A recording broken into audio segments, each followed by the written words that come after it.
You have a preference? No, I've been told by my team to sit here. Thank you. Thank you, Shoma. That was a lovely introduction. Thank you for coming, KTR. Thank you so much. So I'm going to give you all the easy bits first, which is to lay out your vision, your CV. As I said, that very few people get to literally shape a state as it is born. So when you occupied that chair and your father was the CM, what were the big, compelling issues that drove you to, and what did you do over the 9 years that you're really proud of? Firstly, thank you. Thank you for hosting this lovely event, and I was blown away when you were speaking so eloquently about Johnny Walker, and then I realized you were talking about water. Well done. When you get a fresh start, it's very, very difficult. It's very, very rare that in life and in politics or any sphere of life, you get a chance to begin afresh without the burden of legacy. So when you do get that opportunity, where you don't have the burden of legacy on you, you can really reorient, rethink, re-strategize, rebrand, and do a lot of things that you would want to do in life. And that's exactly where we began in 2014.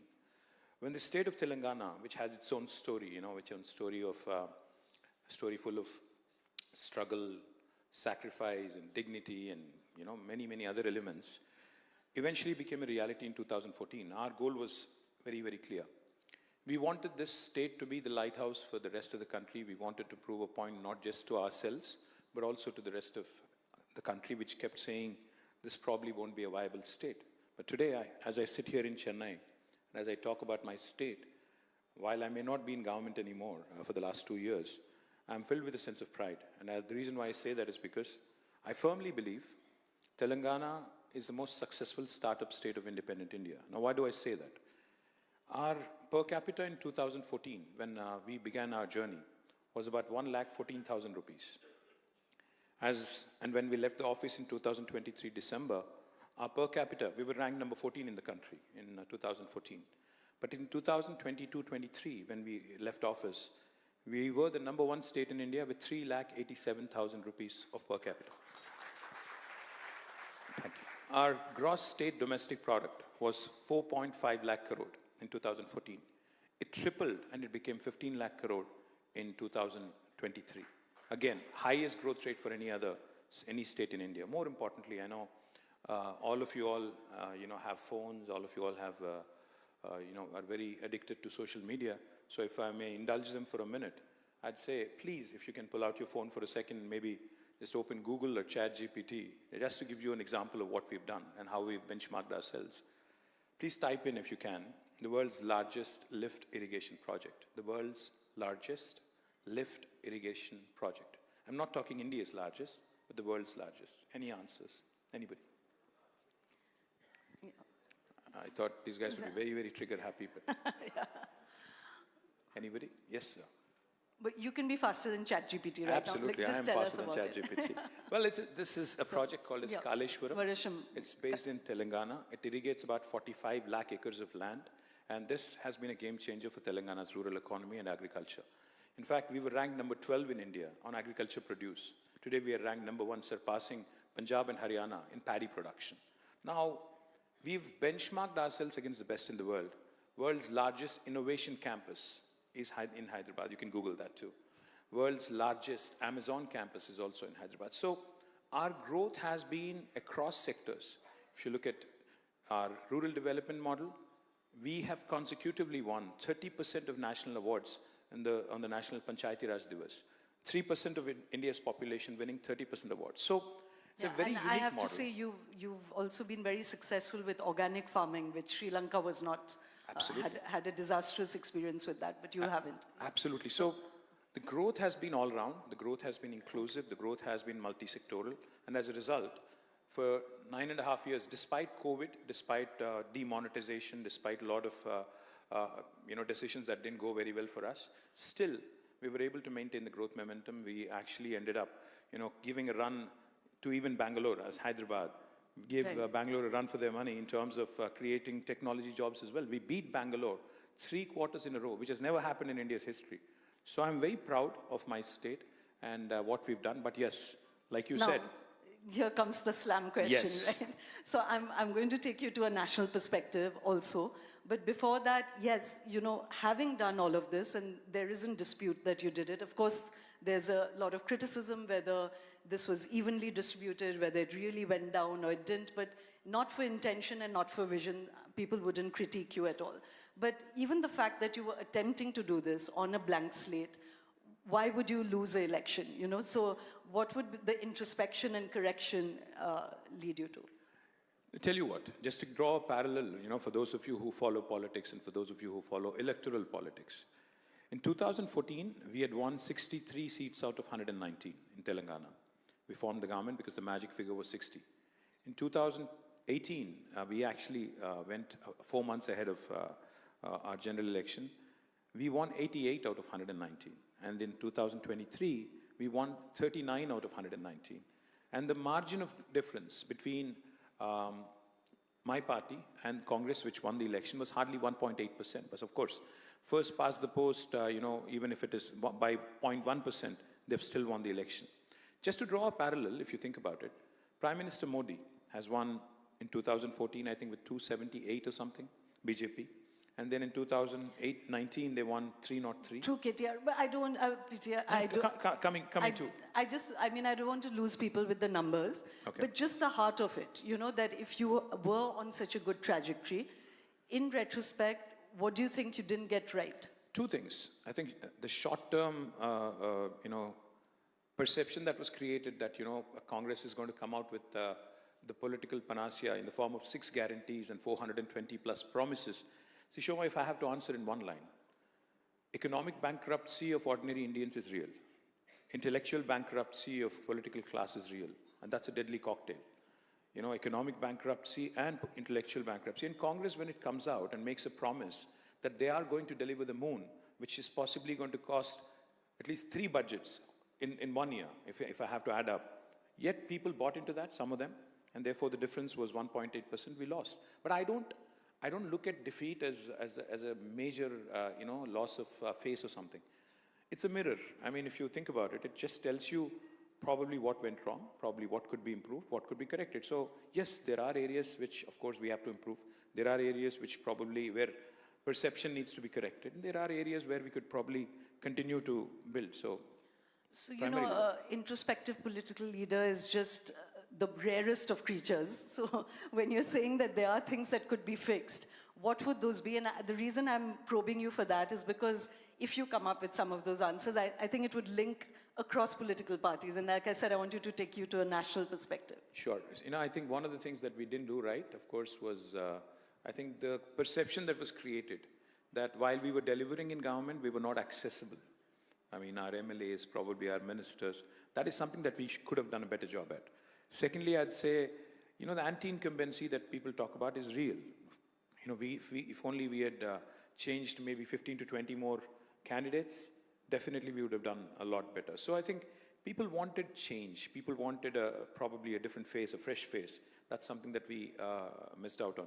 And third and most important, of course, after 10 years, they talk about 7-year itch, but unfortunately in governments, in politics, we run a 5-year cycle. So maybe there was a 10-year itch, which also triggered this little bit of a backlash. I'm going to park this question, but we'll come back to it then. That what do you think competitors like Mr. Modi,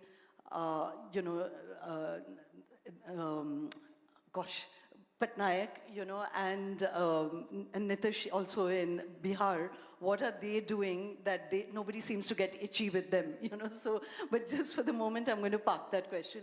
I want to come back to your party for the moment.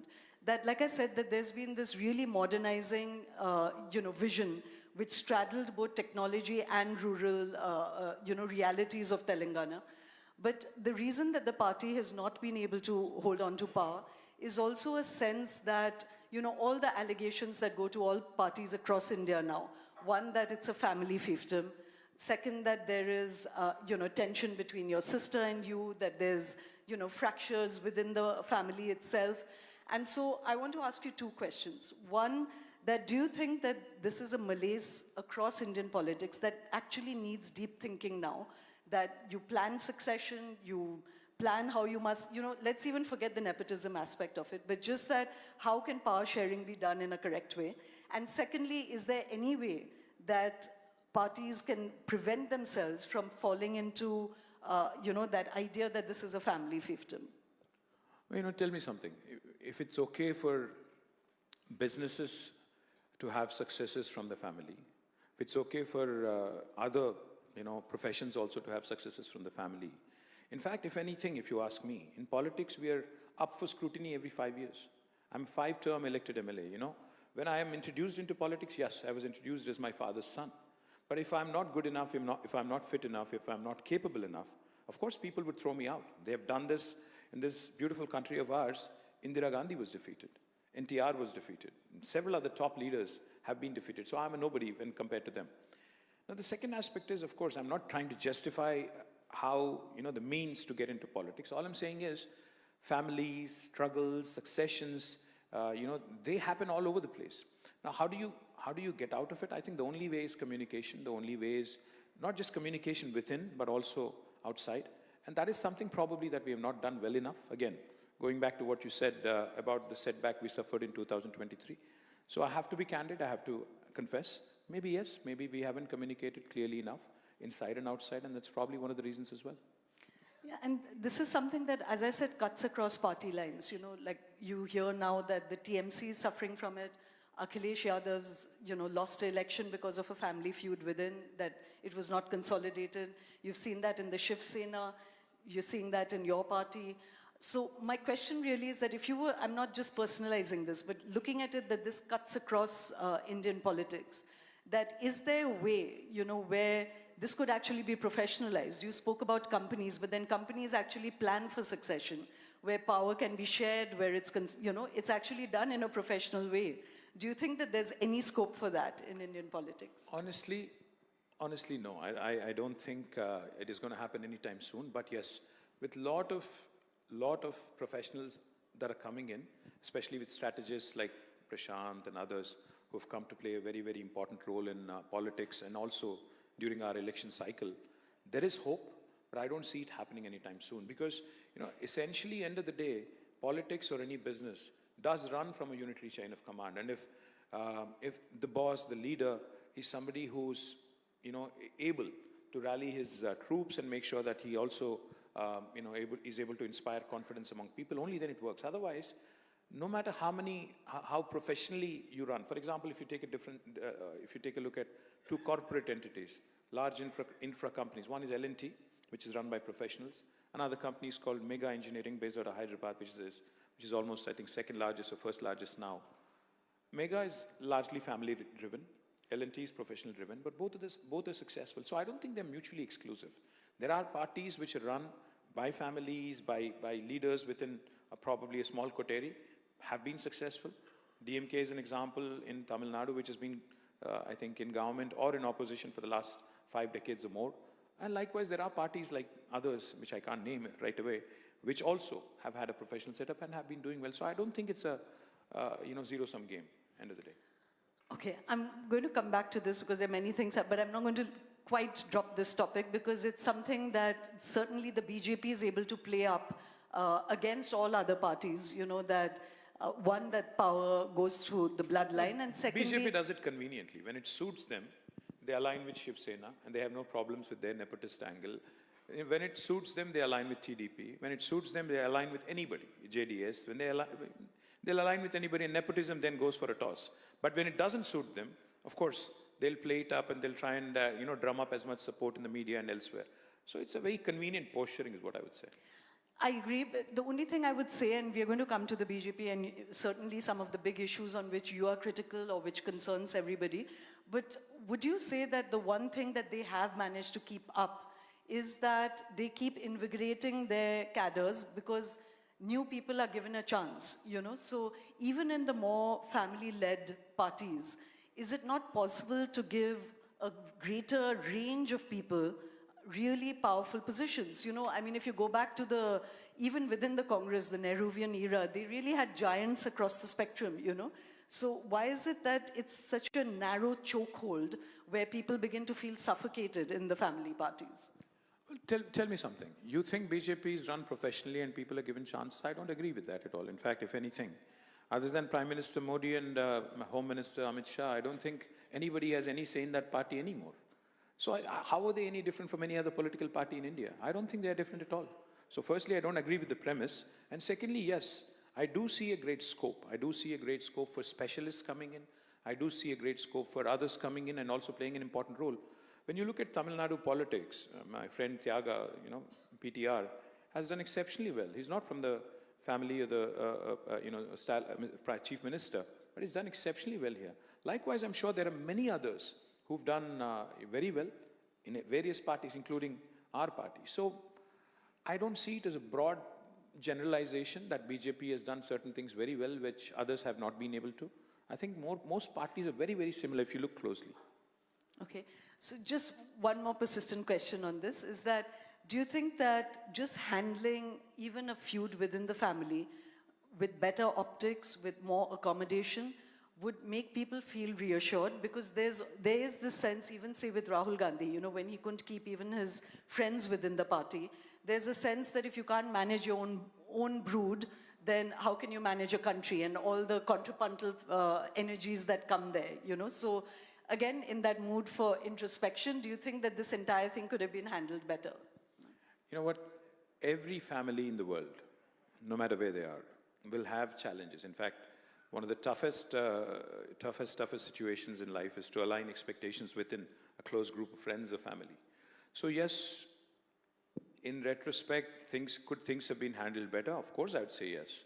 But is it something that I would be avoiding in future?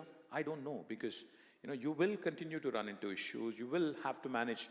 See, there are three challenges when it comes to expectations. Alignment of expectations of what you want versus what I can offer. Management of people. And more importantly, in politics, especially within a closed family or even a close group of people, management of resources. Now, this is what leads to a lot of discontent. This is what leads to a lot of unfortunate situations. I would say, yes, in retrospect, things could have been done better. But that's how life is. You have to take what you served. Right. Okay, I'm going to move away from this a little bit. To come back to your vision for Telangana just for a moment, because I think that's very pertinent for the rest of the country, is that, there's technologies hurtling towards us. There's AI coming.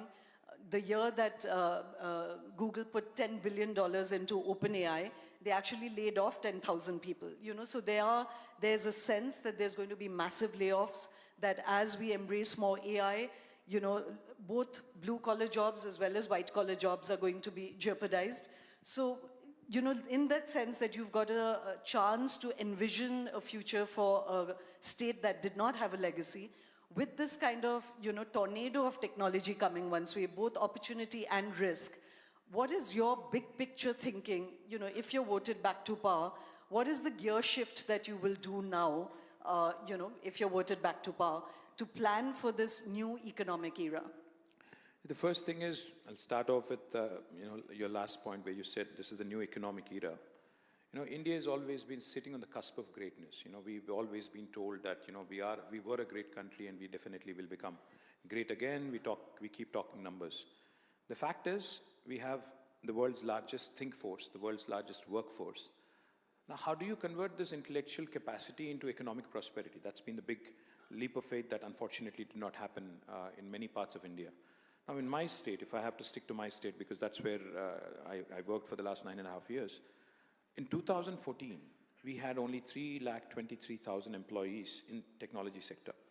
But with policy interventions, with interesting, interventions such as T-Hub, T-Works and others, India's largest prototyping facility, etc., we were able to multifold, had a manifold jump from 3 lakh plus to almost 1 million.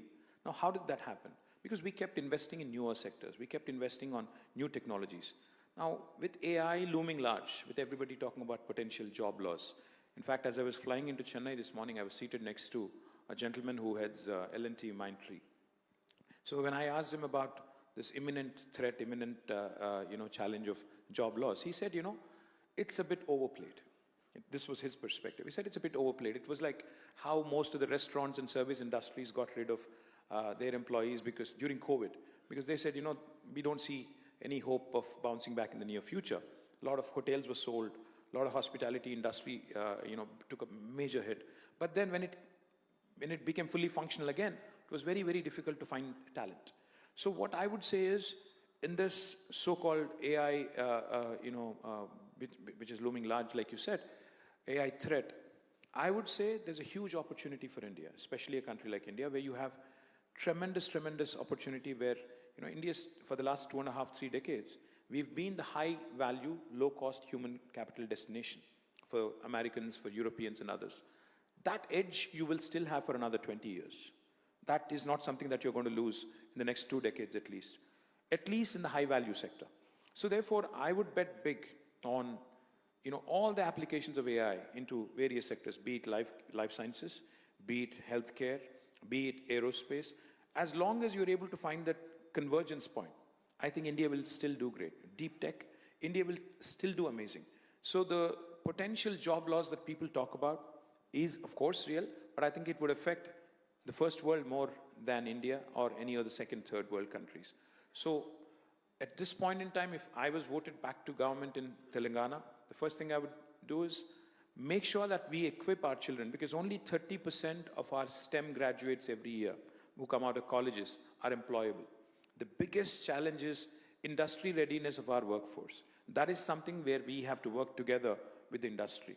That is something we haven't done well. Germany has done phenomenally well, where they have a dual degree, where you get to go to a practice school in the industry for about 6 months. That is the sort of focus I would put on.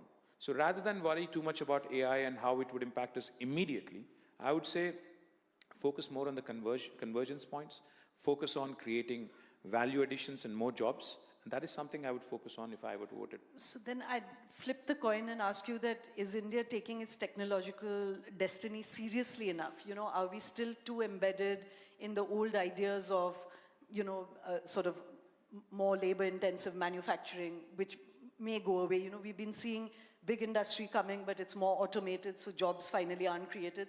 So do you think that India is in fact then doing enough to embrace its technological destiny? Absolutely not. We've been very, very happy with what has been happening. Just to give you an example, in mid-1980s, China and India, we were on the same path, literally same point in terms of GDP.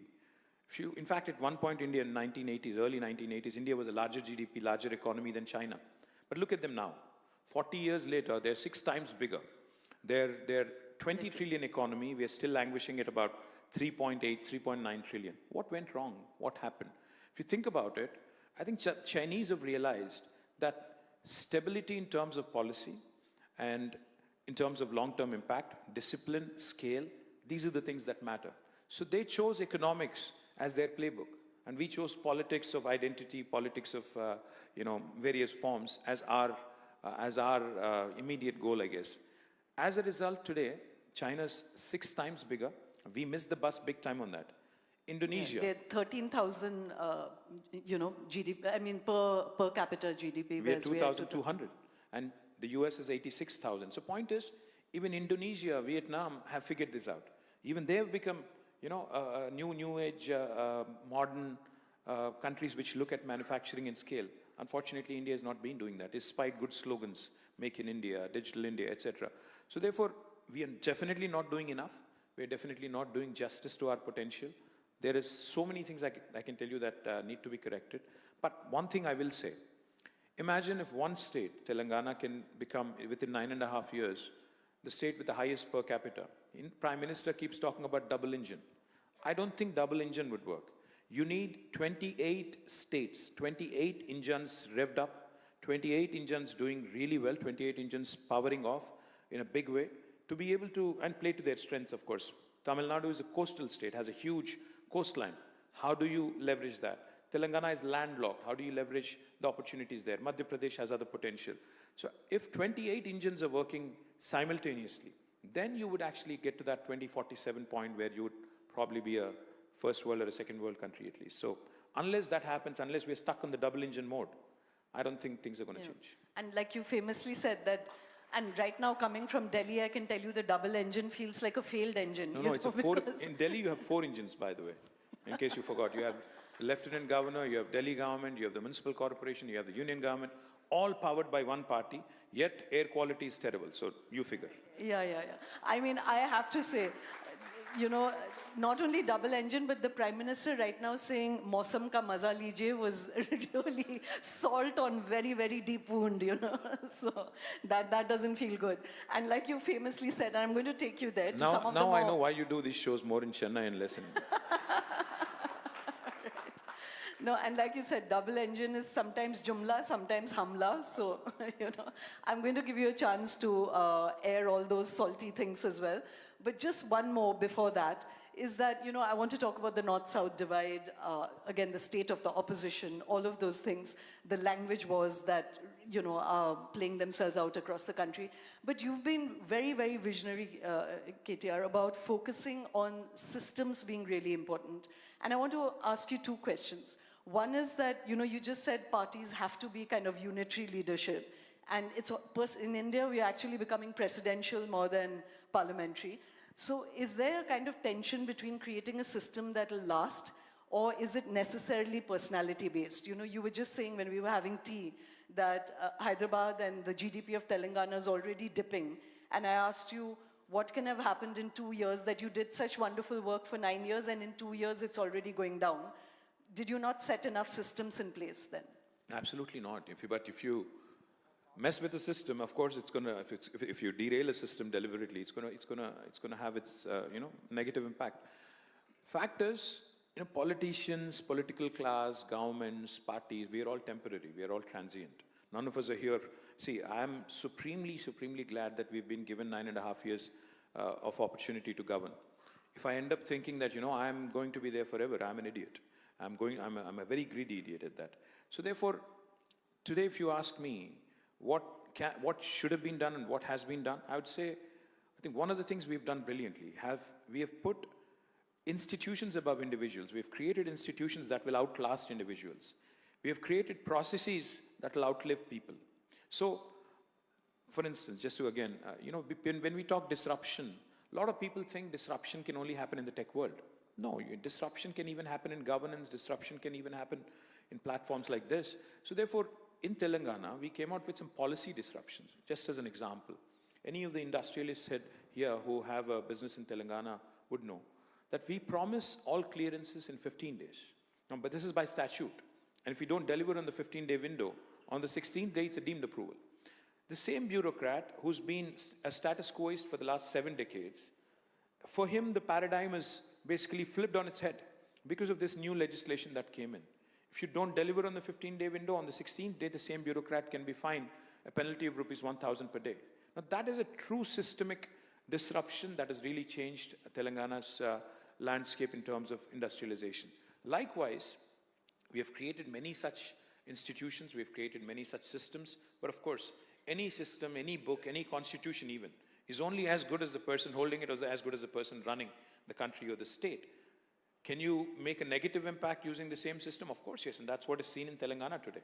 So therefore, I would humbly say that maybe freezing, maybe not allowing the political class to tamper with, not allowing them to poke their nose where it doesn't belong, is something that Indians have to impress upon our lawmakers, impress upon our governments.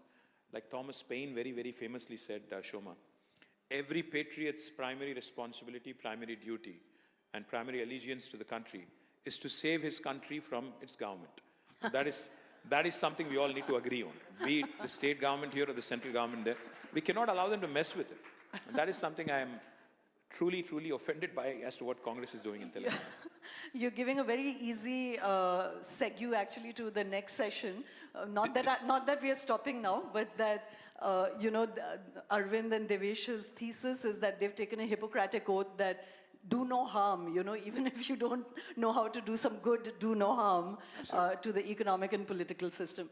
But let me now come to the state of the opposition. We're going to have a series of very important elections in Bengal, in Tamil Nadu. There's this... Kerala. Yes, and there's this whole sense that the BJP is really a juggernaut that cannot be beaten. Let's, for a moment, not critique them. I will allow you that. But what is going on with the opposition? Why is the opposition in a state in India where they just can't seem to not only not do good, but also do harm at the same time, you know? Why is it that the Mahagathbandhan doesn't hang together? Why is India become just an acronym, you know? Why are you not making common cause? Even in Parliament right now, there's been all of this discussion about the SIR and the electoral rolls, but the opposition is not even agreed on whether this is a big enough issue to take on the government on or not. What do you think is the biggest problem facing all of you who are in opposition right now? Well, you know, I can't speak as a representative of the opposition because, you know, the fundamental thing with us is we can't sit together and we can't talk together. See, for instance, the lack of unity is the biggest challenge. For instance, I'm fighting Congress in my state and BJP in my state. And then when it comes to union politics or politics in Delhi, we are asked to pick sides. We are asked to pick, you know, whether you want to battle Congress or BJP. Now, my point is, if I'm fighting Congress in the state and BJP in Delhi, I'm still opposition, effectively.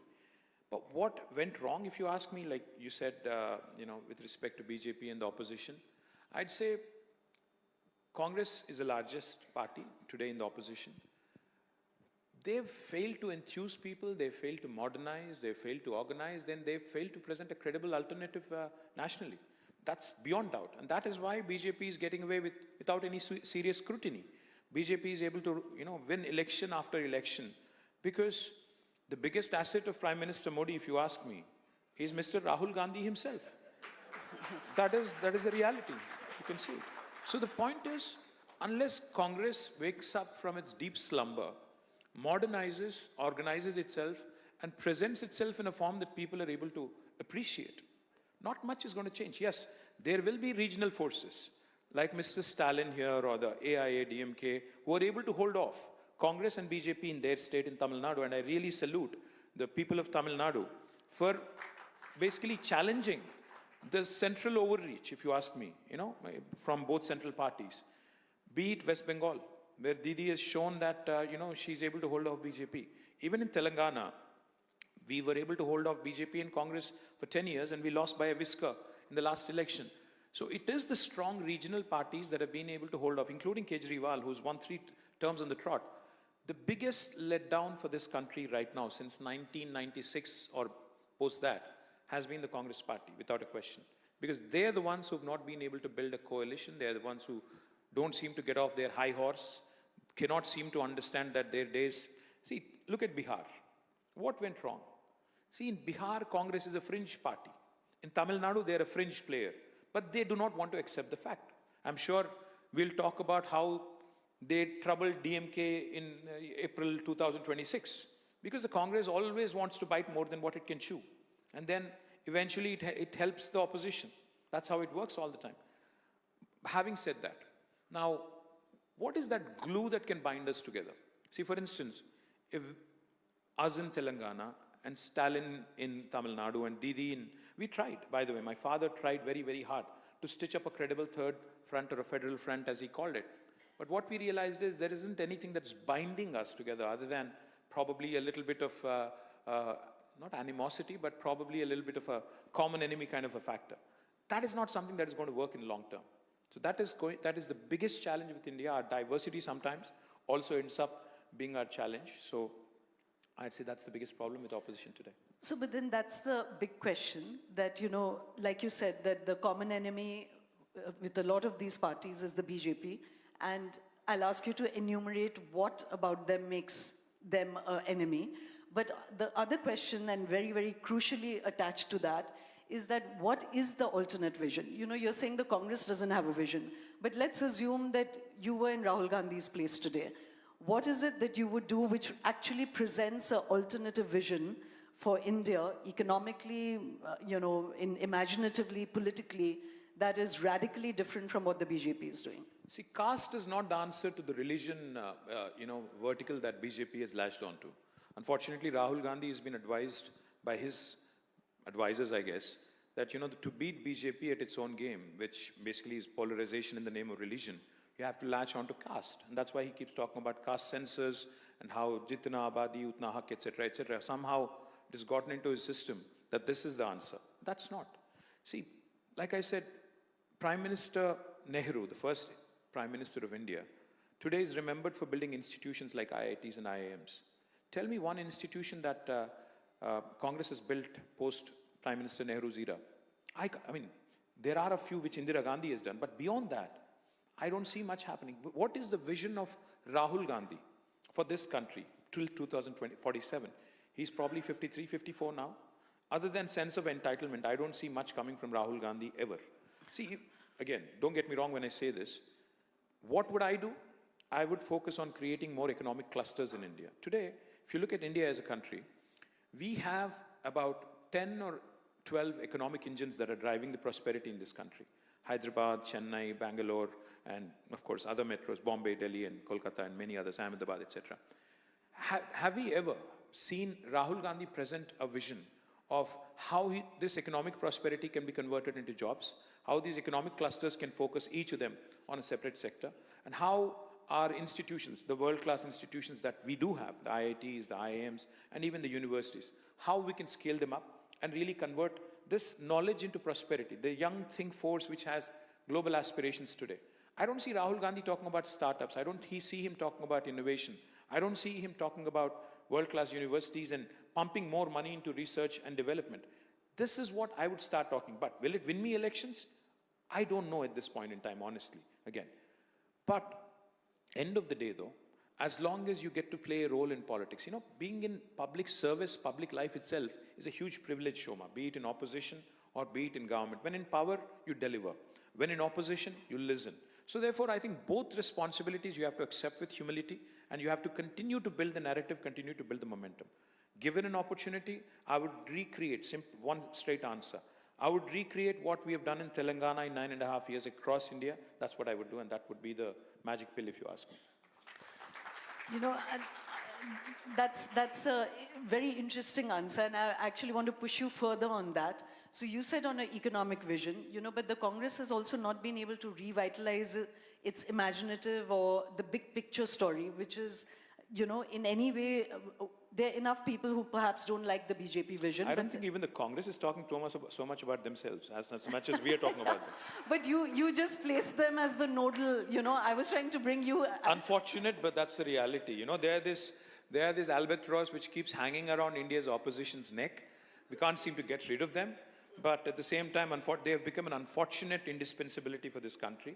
And I think, if you ask me, state after state, if Congress is thrown out, I think that would offer a lot of strong regional forces which will truly come in onto their own and start offering credible alternative to BJP. So then let me ask you, how do you see the future of India panning out? You know, that do you see the BJP running all the way down to the south? Or do you see more federal forces coming up, like you're saying? Do you see the Congress atrophying? Now that you're having a chance to listen and to reflect, what do you see going forward? I don't think BJP is going to be able to make a huge inroad into South. While they've had their opportunity in Karnataka, they've lost it. I don't see them bouncing back in the South, at least. You know, I think we have a lot of political parties which are extremely aligned and extremely hands-on with respect to local aspirations and local demands in the South. Be it the Dravidian parties in Tamil Nadu, or be it us in Telangana. In Andhra we have YSRCP and TDP and Janasena.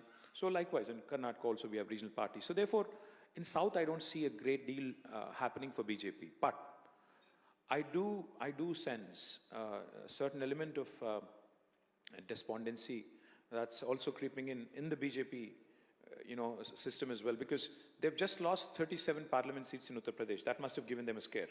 They must be worried. So they will start looking at newer areas, Bengal, Tamil Nadu, which are all going up for elections next year. So what I do hope, in 2024, people of India gave BJP a scare. And I hope people of Tamil Nadu, people of West Bengal, and people of Kerala give them a resounding message in 2026 that politics of partisanship, politics of polarization on religious lines will be rejected in every form, and all three states hopefully will vote against BJP and vote for strong regional parties. And that will send a resounding message across the country that this sort of politics is not acceptable and that this sort of polarization is not acceptable. Hopefully that will set the trend for 2029.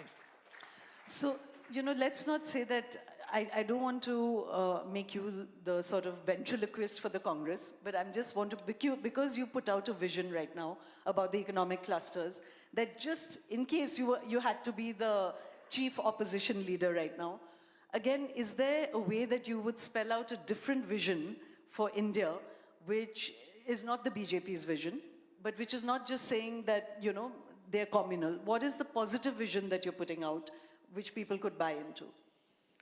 Like I said, you know, fundamentally, we've been told forever that, you know, we were a great nation, we have great potential. Unfortunately, if we don't translate that potential into reality, if we don't translate that, you know, great opportunity into reality, we're doing grave injustice, not just to ourselves, but future generations as well. So the one thing I would do differently, if given an opportunity as chief opposition, there is 70,000 TMCs of water in India today, running across our rivers, in the Gangetic Plains, in Yamuna, in Kaveri, in Krishna, Godavari. The first thing I would do is create a master plan for India in terms of how this 70,000 TMCs of water can be leveraged for the 40 crore acres of arable land in India, and how, in a meaningful fashion, in less than 3 or 4 years, within a 5-year span, how each of these infrastructure projects can create manifold wealth for our farmers. That's the first thing I'd present. Secondly, I do a potable drinking water connection into every home has become a reality in Telangana. No other state in India so far has delivered on that promise. I would promise within 3 to 4 years, a potable drinking water connection to each and every home. Our urban agglomerations, such as Chennai and Hyderabad, have the humongous potential to create economic prosperity for millions and millions of people. I would invest heavily in public transportation, public health, public education, and create an agenda, basically, which will not only add infrastructure, but also create great deal of economic prosperity and millions of jobs. Lastly, I would say, you know, that famous John F. Kennedy saying, which goes, a lot of people think America has great infrastructure because it has good, it is rich. But it's in fact the exact opposite. America is rich because it has great infrastructure. There is no substitutes. Today, just to give you an example, Shoma, Canadian Pension Fund is investing heavily in India. The Life Insurance Corporation of India has almost, my friend Tyaga was here somewhere, I think has more than 50 lakh crores of deposits sitting somewhere in the bank. A Canadian pension fund is being invested into infrastructure, public transport, metros, etc. in India. But Indian pensioners' money is laying eggs in our banks here. Why are we not able to judiciously use what is at our disposal? Not only our pension funds, but several other humongous assets which are heavily under-leveraged. India needs bold, future-ready, progressive politics of development. You know, development has to become a policy, not an election season politics. So if you were to ask me, I would lay out my agriculture agenda, my energy agenda, my urban agenda, my rural agenda, and probably go to each and every sector, hold town halls in each and every large metro, small metro, and probably try and deliver as much as I can in terms of premise and promise. Thank you so much.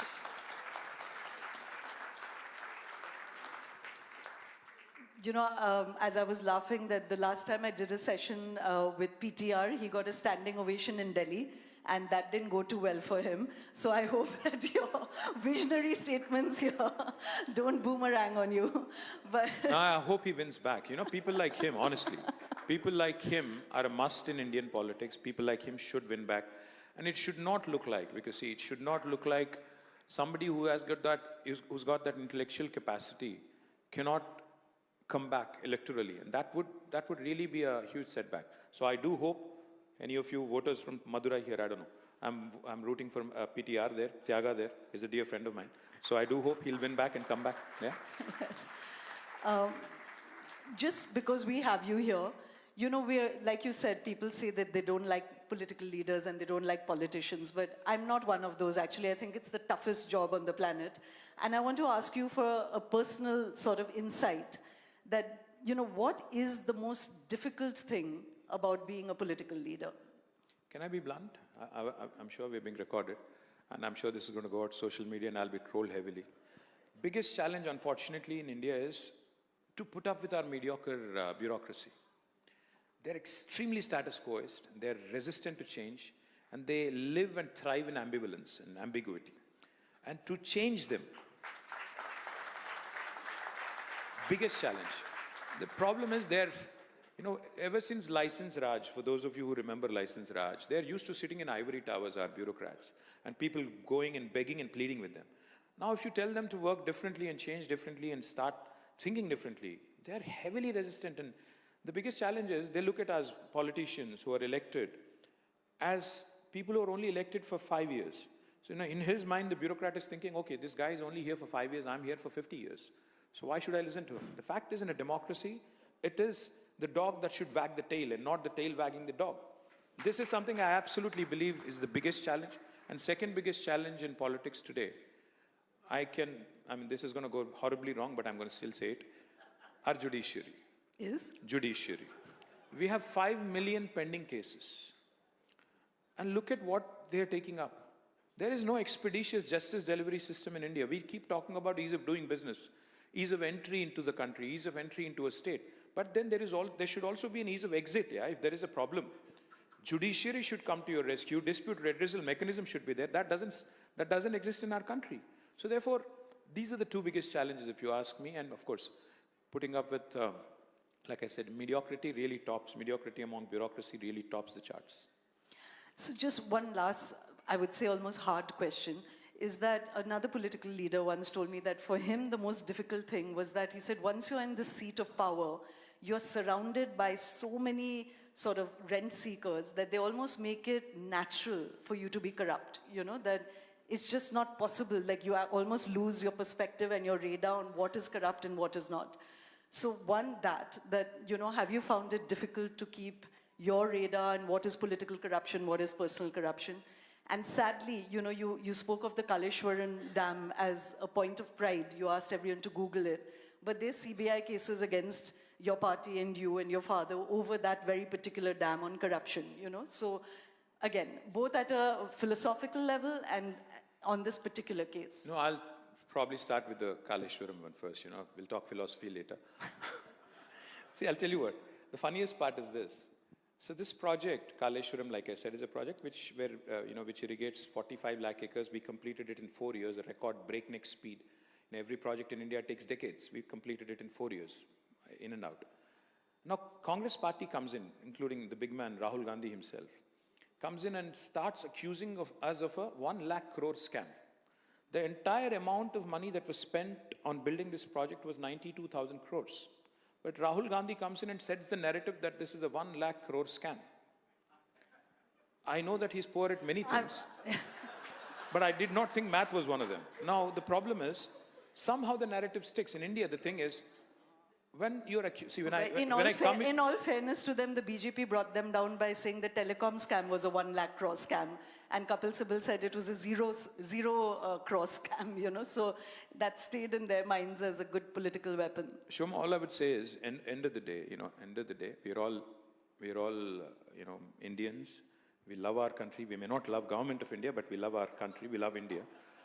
But when we have within India, when we have people like Rahul Gandhi, who's supposed to be, or who's a wannabe prime minister, who belongs to this family which has had 4 prime ministers in the country, before he speaks, he should double check, he should cross check, and he should be a leader, not a reader. He can't read scripts. Yeah? Somebody gives him a script, he reads out. That's irritating, firstly. And second point is, yes, have you had temptations? Have you had, the challenge? Whether I accept it or not, when I went to meet the Chief Election Commissioner and his 2 other election commissioners recently, 2-3 months ago, when SIR in Bihar was being talked about, we are the first party in India to reach out and basically call it a farce. So when I went to him, and this was a closed-door meeting, I did tell him, I said, not a single MLA, not a single MP in this country is elected within the mandatory expenditure limit that you have set. Do you know that? He said, yes. In a closed-door meeting, I would say yes. The fact is, any political party which is going in for an election has to spend money. The limits today, as prescribed by Election Commission of India, are unrealistic. I would not say more than that, otherwise cases would be filed on me tomorrow. So it is a fundamental reality in India. Like I said, economic bankruptcy of our people, intellectual bankruptcy of political class is a reality. It's a deadly cocktail. Am I above it? No, certainly not. I am one among them. We are riding a tiger. Unfortunately, it's a vicious cycle. We are riding a tiger. Riding a tiger. Riding a tiger because, it's a vicious cycle. For a politician, who's out of government, out of power, the fundamental objective is to come back, to crawl back. Now, how do I do that? Come out with ridiculous allegations like 1 lakh crore on a 92,000 crore project. So, am I above the pettiness of what politics has become? Not really. But at the end of the day, though, I think if you ask me, am I still willing to work with Congress or BJP on larger national issues or state issues? Of course, yes. So I think we have to start drawing lines. We have to start understanding the realities of politics. Have I been above and beyond the temptations of being in power? No, I will be honest. So therefore, yes, we have run elections. That's the way BJP and Congress has been running it, just the way DMK, Anna DMK has been running it, like any other political party in India. And I will not say that I'm running a mutt, sannyas ashram or something. We are running a political party and we have to be aligned with realities. We have certainly not been above any other party in terms of what happens in elections. But I can tell you with great deal of confidence and authority that we've been able to make an indelible impression, a very emphatic impression on my state. And it is now the Congress which is running the show, and I hope they continue to do the good work. That's all I hope. Well, thank you very much, KTR. That was a very big and honest admission to make, but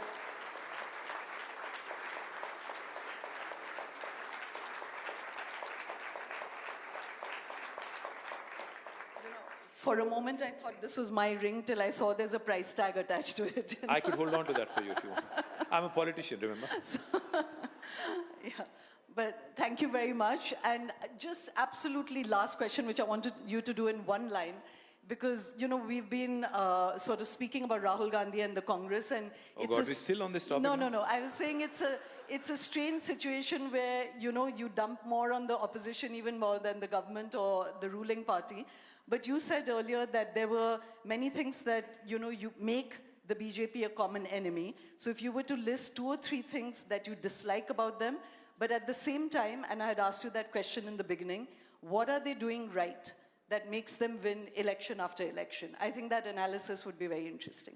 Well, the first and foremost thing is BJP has led down this country in the last 10 years, without a question, because, they made tall promises. Remember, all the promises now, at least reminding them of the promises now, even that seems like, an anti-national thing to do, so to speak. Because if I remind somebody that Prime Minister Modi promised every Indian a home by 2022 and it has not happened, I will be called an anti-national. If I remind my friends from BJP or even anybody else that Prime Minister Modi promised a 5 trillion economy by 2022, that did not happen, I'll be branded as anti-national. If I remind my BJP friends that, portable drinking water connection to each and every home did not happen, the 5 trillion economy, the farmers' income doubling, etc., none of these have been delivered. What did they deliver in the last 10 years or 11 years, so to speak? I'd say they've delivered politics of hate. They've delivered politics of divisive nature to almost every Indian home today, and politics of huge divide. So there is not a lot to like in BJP, if you ask me. Unfortunately, what works for them is one simple thing. They've mastered the art of polarizing and setting the narrative. And unfortunately, we as opposition have not been able to counter it productively and effectively. That is a hard fact. They've really mastered the art of polarization. Us versus them is a narrative that they drive brilliantly, and they're relentless, just like you, persistent. And that is something, something. This is the first time I've been presented as a parallel to the BJP. No, you. I wish. No, I'm saying they're as relentless, as persistent, and I'll tell you what I admire in them, though. There are a lot of things I don't like in them.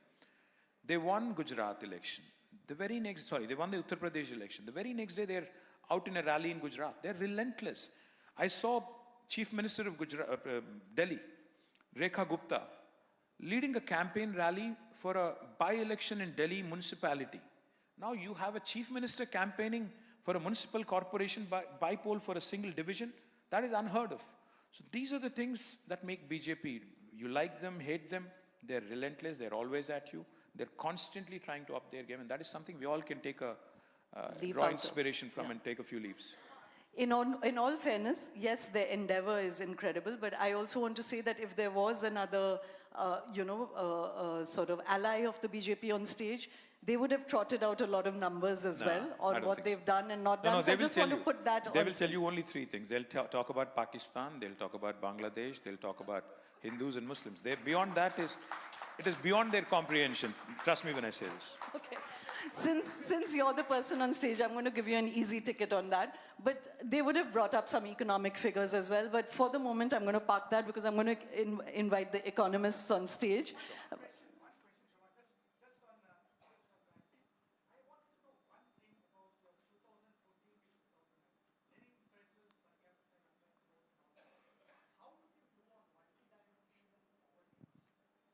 We did phenomenally well, sir.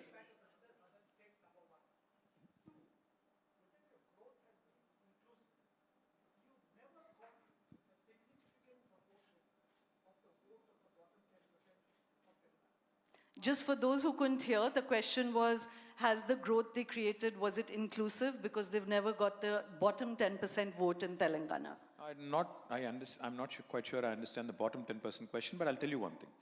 On the multi-dimensional poverty index, we are the state which has reduced highest amount of poverty. This is not my metric, you can go look it up, sir. Highest amount in the last 1 decade, number one. Number two, the bottom 10%, see, the total polled vote for my party in 2014 was about 39%. In 2018, it was 47%. So, in fact, if anything, our vote share has increased significantly, and most of it came from rural areas. And no, I don't know how to quantify that, honestly, if there is a metric. But we've been winning elections. The last one was an anomaly in my mind, just a 1.8% with a 4 lakh difference in a 4 crore population. I don't think that's a big setback or a big defeat. In fact, I take a lot of pride in not yielding to the temptation. When Congress was promising the moon to the people, we didn't yield to the temptation. When they said free bus for women, we didn't yield to it. We said the corporation is in losses, we're not going to do that. So had we done a few of those, maybe we could have also won elections. You know, when Prime Minister Modi says freebie culture is bad, I honestly really thought at one point maybe he's serious. But when I saw in Bihar, he gave 1.2 crore women 10,000 rupees right before the election. And he's won the election. 71% of the women. Would you call that bottom 10% coming out and voting? I don't know. But the point, sir, is the point. Sorry, sir. I'm going to have to stop this.